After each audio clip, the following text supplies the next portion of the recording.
teman-teman semua, saya Dina Maliatul Arifah dan rekan saya Giftana Ginting. Kami berdua dari Program Studi Agroteknologi 2019 Universitas Gunadarma. Pada kesempatan kali ini, kami akan membahas tentang jaringan dan sel stomata pada daun mangga. Silakan disimak ya teman-teman, selamat menonton.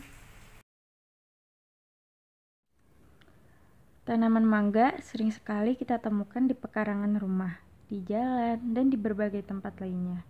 Namun, sebenarnya, mangga bukan tanaman asli Indonesia. Mangga berkembang di Indonesia berasal dari India.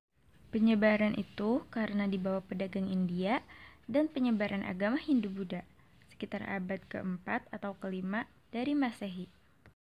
Tanaman mangga memiliki tinggi mencapai 10 meter hingga 30 meter atau lebih, dan umurnya dapat mencapai puluhan tahun. Batangnya tumbuh tegak, kokoh, berkayu, dan berkulit agak tebal, yang warnanya abu-abu kecoklat-coklatan, pecah-pecah, serta mengandung cairan semacam damar.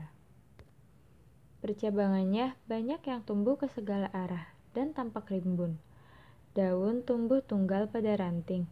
Letaknya berselang-seling dan bertangkai panjang. Bentuk daun panjang lonjong dengan bagian ujung meruncing. Permukaan daun sebelah atas berwarna hijau tua, sedangkan permukaan sebelah bawah berwarna hijau muda. Untuk mengetahui jaringan dan sel stomata pada daun mangga, langkah pertama yang harus kita lakukan adalah mengambil daun mangga, lalu bersihkan menggunakan kapas atau kertas. Siapkan pisau atau cutter untuk memotong daun. Jika sudah siap, potonglah daun.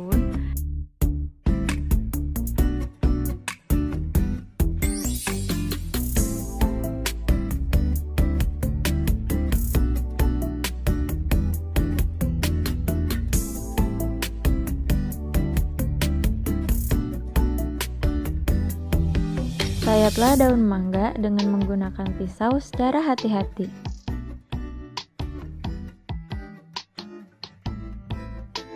Sayatlah daun hingga tipis.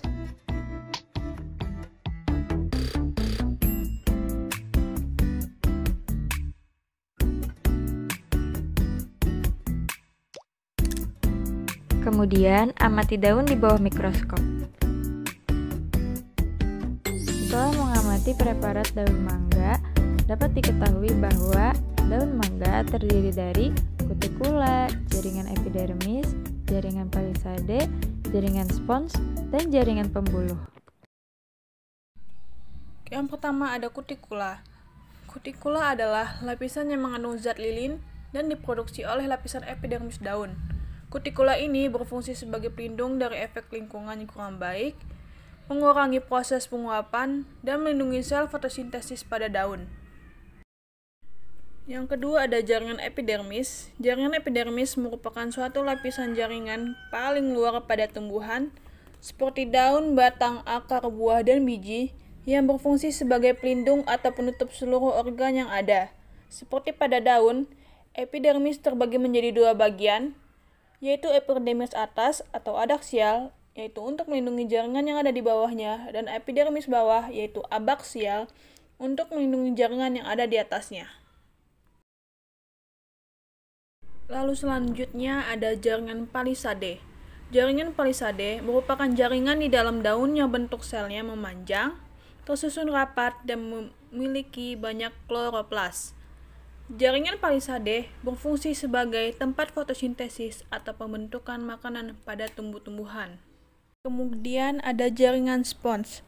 Jaringan spons ini disebut juga jaringan bunga karang, yaitu merupakan jaringan penyusun daun yang berbentuk heksagonal seperti pada sel-sel parenkim, tersusun sangat longgar dan lebih berongga daripada jaringan palisade. Fungsinya sebagai tempat fotosintesis dan tempat penyimpanan cadangan makanan. Mesofil pada daun ini terdapat diferensiasi berupa spons parenkim dan parenkim palisade karena merupakan tumbuhan yang termasuk dikotil. Dan selanjutnya ada jaringan pembuluh. Jaringan pembuluh ini disebut juga dengan jaringan pengangkut. yaitu jaringan yang berfungsi dalam proses pengangkutan zat-zat hara dan mineral yang ada di dalam tubuh tumbuhan. Jaringan pembuluh ini terdiri dari pembuluh xilem dan floem. Wah, apa itu pembuluh xilem dan floem ya? Pembuluh xilem adalah pembuluh yang mengantarkan hasil air dan mineral dari akar ke daun. Sementara, pembuluh floem adalah pembuluh yang mengangkut hasil fotosintesis dari daun ke seluruh permukaan tubuh tumbuhan.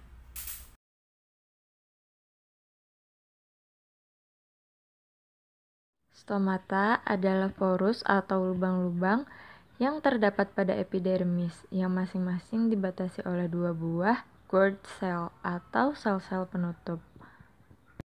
Sel-sel penutup adalah sel-sel epidermis yang mengalami perubahan bentuk dan fungsi. Salah satu peran daun ialah sebagai tempat terjadinya proses transpirasi. Proses transpirasi tersebut terjadi di epidermis daun melalui stomata. Stomata berperan penting sebagai salah satu alat beradaptasi tanaman terhadap cekaman kekeringan. Pada kondisi cekaman kekeringan, fungsi stomata akan menutup sebagai upaya untuk menahan laju transpirasi. Beberapa jenis tanaman yang beradaptasi terhadap cekaman kekeringan dengan cara mengurangi ukuran dan jumlah stomata.